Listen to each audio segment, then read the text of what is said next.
যেই স্বৈরাচারকে বাংলাদেশের মানুষ বিতাড়িত করে দিয়েছে, এই দেশ থেকে বিতাড়িত করে দিয়েছে। কেন বিতাড়িত করে দিয়েছে?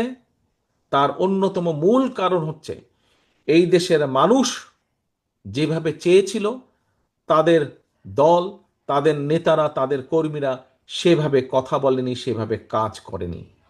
তাই তো নাকি? এক কথায় তো তাই।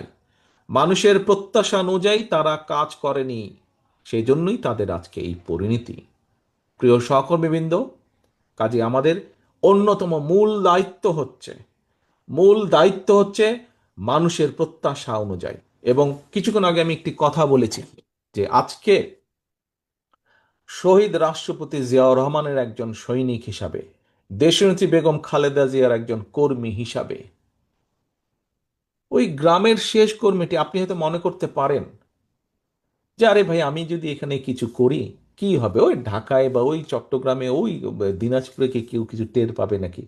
পটুয়াখালী জেলার অন্য জায়গায় তো মানুষ টের পাবে না। এটি ভুল ধারণা সম্পূর্ণ। আপনার এই ধারণাটা ভুল। আজকে আপনি যদি এলাকায় এমন একটি কোনো কাজ করেন যেই কাজটি মানুষ পছন্দ করে না, এটির এফেক্ট আপনি নয়, এখানে উপস্থিত প্রত্যেকটা নেতাকর্মীকে এটির নেগেটিভ এফেক্ট, অর্থাৎ এটির খারাপ প্রতিক্রিয়া ভোগ করতে হবে।